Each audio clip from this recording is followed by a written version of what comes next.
अस्सलामुअलैकुम। बोल news headquarters में खुशामदीद। मैं हूँ महविश निसार। मैं हूँ मोहम्मद कामरान और मैं हूँ बुशरा हक। हेडलाइंस आप जान चुके हैं। इस बुलेटिन में हम बात करेंगे, इमरान को दबाओ, नवाज शरीफ को लाओ।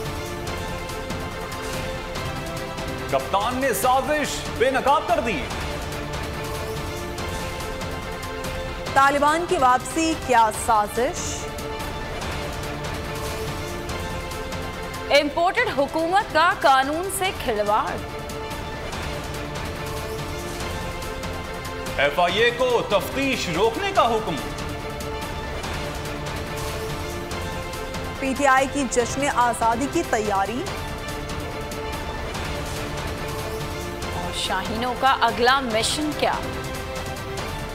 और सबसे पहले बात बड़े इंटरव्यू की। इमरान खान कहते हैं बैरूनी एजेंडा है कि किसी तरह PTI को खत्म करो। सितंबर में नवाज शरीफ को वापस लाने की कोशिश हो रही है। प्लान बनाया गया है कि मुझे कमजोर करें और फिर नवाज शरीफ को वापस लाकर इलेक्शन जितवाएं। इसीलिए PTI रहनुमाओं के खिलाफ कार्रवाइयां हो रही हैं। बोल को इंटरव्यू में इमरान खान ने कहा, मेरी किरदार कुशी की साजिश हो रही है। इमरान खान ने कहा कि इलेक्शन कमिश्नर डरपोक आदमी है, खुद से कुछ नहीं कर सकता। ये लोग इंतखाबात से भाग रहे हैं क्योंकि इन्हें मालूम है कि अगर इलेक्शन हुआ तो तहरीक इंसाफ क्लीन स्वीप करेगी। एक कैरेक्टर सच किरदार कुशी, हर रोज टीवी के ऊपर कैरेक्टर असैसिनेशन करो, ये मिल के कोशिश कर रहे हैं। इनका वन पॉइंट एजेंडा है कि किसी तरह इमरान खान और PTI को खत्म किया जाए, किसी तरह ये पावर में ना आ जाए वापस। पहले तो ये समझ जाए कि ये जो हो रहा है सब कुछ, ये जो भी मेरी किरदार कुशी की जा रही है, इलेक्शन से ये सारे भाग रहे हैं। इनको भी पता है, इनको जो बाहर के बैकर्स है उन सबको पता है कि इस वक्त अगर इलेक्शन हो गए तो तहरीक इंसाफ स्वीप कर जाएगी, जो पंजाब के इलेक्शन में हुआ। अब उसके डर से वो मुल्क को दौ पे लगाया हुआ और समझ रहे हैं कि उस टाइम पे सिर्फ किसी तरह इमरान खान को पहले पॉपुलैरिटी नीचे लेके जाओ, उसके ऊपर ये केसेस करो, उसको डिस्क्वालीफाई करवाने की कोशिश करो, मीडिया में उसको गंदा करो और उसके ऊपर पूरी कैंपेन चलाओ और उसको गंदा करके और पार्टी को तोड़ो। इलेक्शन कमीशन तो खैर वो तो इतना डरपोक आती है, वो कुछ कर ही नहीं सकता जब तक पीछे से बैकिंग ना हो। तो वो जो सब कर रहा है ये पीछे से इन सबको इंस्ट्रक्शंस है। और फिर जब ये कमजोर हो जाए और फिर नवाज शरीफ को वहां से बुलवाओ, जबकि और सितंबर के एंड में प्लान बना हुआ है इनको, इसको कमजोर करके उसको बुला के और फिर इलेक्शन करवाओ और किस तरह PTI को ठिकाने लगाओ। इमरान खान कहते हैं कि अगर मईशत गिरती रही तो हमारी कौमी सिक्योरिटी मुतासिर होगी। इस हुकूमत को IMF से पैसा अमरीकी एजेंडे पर काम करने के लिए मिलेगा। कहाँ ये जा रहा है? अफगानिस्तान पर ड्रोन हमला पाकिस्तान से हुआ है। अगर ये सच है तो सवाल ये उठता है कि क्या हमने कौमी सलामती पर समझौता करना शुरू कर दिया? दहशतगर्दी के खिलाफ जंग में आज भी हमारे जवान कुर्बानियाँ दे रहे हैं, आज भी हमारे जवान सरहदों पर शहीद हो रहे हैं। जो कौम बाहर के फैसलों पर अमल करे उसकी इज्जत नहीं होती।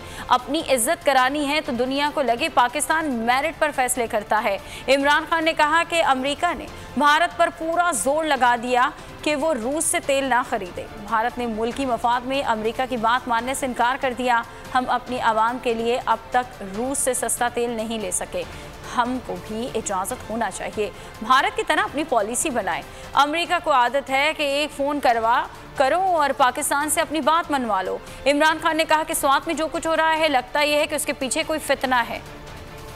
इकॉनमी इसी तरह नीचे गिरती रही तो हमें इवेंचुअली नेशनल सिक्योरिटी हमारी मुतासर होगी, क्योंकि सबसे बड़ी बात यह है कि क्या हम अपनी नेशनल सिक्योरिटी को कॉम्प्रोमाइज़ अब करना शुरू कर दिया हमने। IMF की तरफ से कोई पैसा थोड़ा सा मिलेगा, वो मिलेगा कि हम जो उनके लिए बैरूनी जो अमेरिका के एजेंडे के ऊपर हम काम करेंगे। उन्होंने कहा कि पाकिस्तान ने अगर इजाज़त दी है ये जो ड्रोन अटैक हुआ है अफगानिस्तान में, तो उसकी वजह से अमेरिकन ने कंसेशन दिया, रुपया थोड़ा मजबूत हुआ है, डॉलर थोड़ा नीचे आया। तो वो जो हमारा वॉर ऑन टेरर में शिरकत की थी हमने, हमारे सामने है। यहाँ थोड़े से डॉलर तो आ गए थे, कोई 20, उसके बाद कीमत अदा की उससे बहुत भारी। अभी भी आज भी हमारे फौजी कुर्बानियां दे रहे हैं, वही जो उसका तसलसल चला आ रहा है वॉर ऑन टेरर। आज भी बॉर्डर पे कहीं ना कहीं देखते हैं आप हमारे जवान शहीद होते हैं। जब कौम एक ये लगे कि कौम किसी की अपने फैसले नहीं करती, बाहर से उसको हुक्म आता है तो वो जो हुक्म आता है वो कर लेती है, उसकी फिर इज्जत नहीं होती। अपनी इज्जत करवानी है तो वो ये लगे कि पाकिस्तान फैसले करता है मेरिट के ऊपर, अपने मुल्क के मफादात। बाहर से हुक्म डिक्टेशन नहीं आता। अब हिंदुस्तान है हमारे साथ ही आजाद हुआ, पूरा जोर लगा दिया अमेरिका ने कि तुम रूस से तेल ना खरीदो। हर किस्म का उन्होंने जोर लगाया। उसने कहा नहीं, हमारे मुल्क के मफादात इसमें हैं कि हम अपने लोगों को सस्ता तेल दें और रूस से हमें सस्ता तेल मिले। आपका मसला है इस वक्त रूस और यूक्रेन, आप हमें कह रहे हैं कि उस पर शिरकत करो और उनको कंडेम करो, और उस कंडेमनेशन से हम सस्ता तेल भी नहीं ले सकते, हम सस्ती गंदम भी नहीं ले सकते,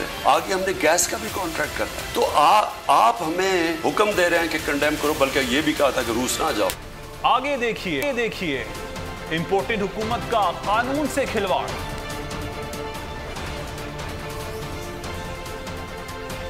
FIA की तौहीन अदालत। इमरान खान कहते हैं सवात में जो कुछ हो रहा है लगता है इसके पीछे कोई फितना है। सवात के मामलात में PTI को नुकसान पहुंचाने की गेम चल रही है। इमरान खान ने कहा लगता है कि कबायली इलाकों में मुश्किलात आने वाली हैं। बोले हमारे खिलाफ साजिश तैयार की जा रही है। उन्होंने ANP के ऊपर अटैक्स तब ये किए थे और कहते थे कि तुम अमेरिका के हमायती हो। ANP को जब ये तालिबान TTP उनको अटैक कर, मुझे अभी ये समझ आ रही है कि अब तहरीक इंसाफ के लोगों को क्यों ये धमकियां दे रहे हैं, क्योंकि हमारी तो आज़ाद फॉरेन पॉलिसी है, हम तो सब दुनिया को वाज़े है हम खड़े किधर हैं। इसलिए मुझे लग रहा है कि इसके पीछे कोई फितना है, इसके पीछे कोई और गेम चल रही है, इसके पीछे गेम चल रही है हमें नुकसान पहुँचाने के लिए पुख्तूनख्वा में। ये जो अभी आपने ये TTP की बात की, स्वात और भी इलाकों में लोगों को धमकियां दे रहे हैं। पहले तो ये समझ जाएं कि ये जो हो रहा है सब कुछ, तो ये भी आप देखें क्योंकि ये बड़ी एक कॉन्स्पिरेसी वही रजीम चेंज की चली आ रही है। वो ये नहीं चाहते, जो बैरून मुल्क है वो ये नहीं चाहता कि पाकिस्तान में एक ऐसी हुकूमत आए जो कि आज़ाद फैसले करे। और इमरान खान ने इंपोर्टेड हुकूमत की जानिब से मीडिया के खिलाफ होने वाली कार्रवाइयों की भी मजम्मत की। कहा ये लोग अवाम ने इंतहाई गैर मकबूल हैं, इसीलिए मीडिया को निशाना बना रहे हैं।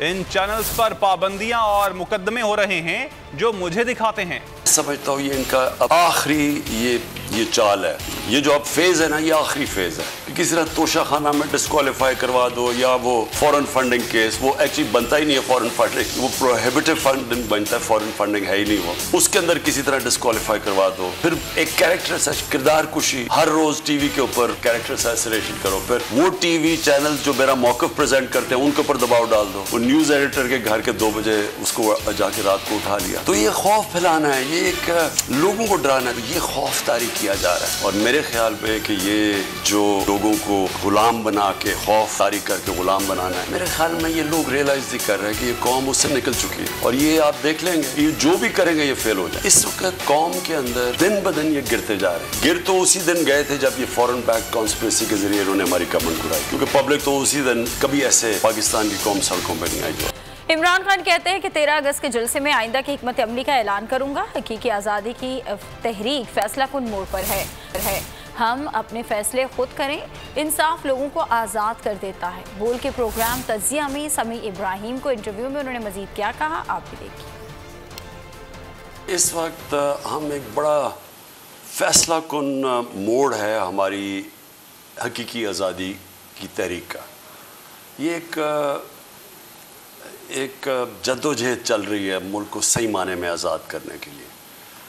एक मुल्क जो अपने फ़ैसले ख़ुद करे, एक मुल्क जो ख़ास तौर पे जो हमारे लोग आज़ाद हों। देखिए जो इंसाफ है ना वो लोगों को आज़ाद कर देता है।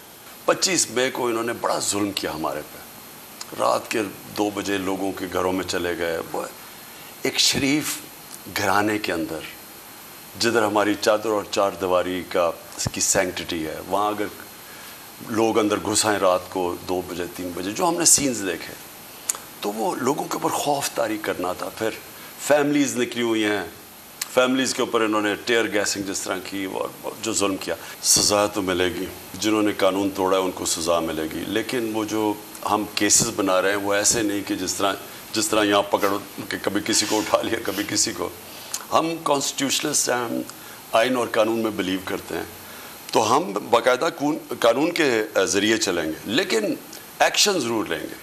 और मेरे ख़्याल में कि ये जो लोगों को ग़ुलाम बना के खौफ तारी करके ग़ुलाम बनाना है, मेरे ख़्याल में ये लोग रियलाइज़ नहीं कर रहे हैं कि ये कौम उससे निकल चुकी है। लेकिन ये जो महंगाई की लहर आई है, जो ना हर चीज़ महंगी, और जिस रेट पे कभी पाकिस्तान में इस तरह की तेज़ी से महंगाई नहीं आई जो आज है। और सबसे खौफनाक चीज़ ये है कि एक तो माइशत नीचे जा रही है, इंडस्ट्री बंद हो रही है, एक्सपोर्ट्स नीचे जा रही हैं, रेमिटेंसेस नीचे जा रही हैं, ये बड़ा ख़तरनाक है। स्ट्रीट पावर तो हमने डेमोन्स्ट्रेट कर दिया, हमारे पास है, यानी 24 घंटे के नोटिस में 3-4 घंटे के नोटिस में पब्लिक निकलाती है, वो तो है हमारे पास। अभी भी कोशिश कर रहे हैं कि कोई अकल आ जाए और इलेक्शंस की तरफ चले जाए।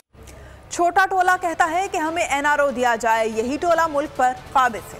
चेयरमैन तहरीक इंसाफ इमरान खान का तकरीब से खिताब, कहा इंसाफ का मतलब है कमजोर और ताकतवर के लिए एक ही कानून होता है। ताकतवर चोरी करता है तो कोई उसे पूछता ही नहीं, कमजोर को फौरी पकड़ लिया जाता है।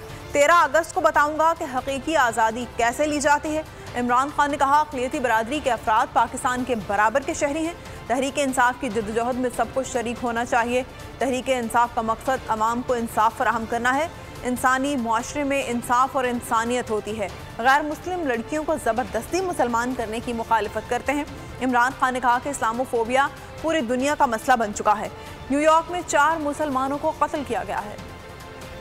छोटा सा टोला जो मुल्क के ऊपर हावी हुआ है, वो चोरी करता है तो वो कहता है कि मैं कानून के नीचे, मुझे एनआरओ दो। मिलके वो सारे अपनी चोरी, अरबों रुपए की चोरी माफ करवा लेते हैं। अपनी हकीकी आज़ादी का जश्न बनाएंगे तो हम अपनी सारी अक़लियतों को भी पैगाम देंगे कि आप पाकिस्तान में बराबर के शहरी हैं, आपके हुकूक हम हिफाजत करेंगे। पाकिस्तान की हकीकी आज़ादी का हम जलसा भी करेंगे, जश्न भी बनाएंगे और अपनी कौम को बताएंगे कि हकीकी आज़ादी लेते कैसे। इंसाफ का मतलब होता है कि कमजोर और ताकतवर कानून के सामने एक बराबर। तो हमारी जो जंग है आज, वो है इंसाफ लेने के लिए। और जो हमारे मुल्क में जद्दोजहद है वो एक छोटे से टोले की है के खिलाफ है। ये हमारा जो मुल्क बना है, हम ये सब के लिए है। इसमें हम सारी अक़लियतों को बराबर के शहरी समझते हैं और इसलिए पाकिस्तान बना था। सिंध में खास तौर पे कि लड़कियों को ज़बरदस्ती मुसलमान कर लेते। पूरी तरह हम अपने दीन के ऊपर चलते हुए इसकी मुखालफत करेंगे जो ज़बरदस्ती लड़कियों को मुसलमान किया जाता है। अमेरिका के अंदर मैं पढ़ रहा था, न्यू मैक्सिको में 4 मुसलमानों को मार दिया सिर्फ इसलिए कि वो मुसलमान थे, उनको कत्ल कर दिया। इस्लामोफोबिया जिसको हम कहते हैं।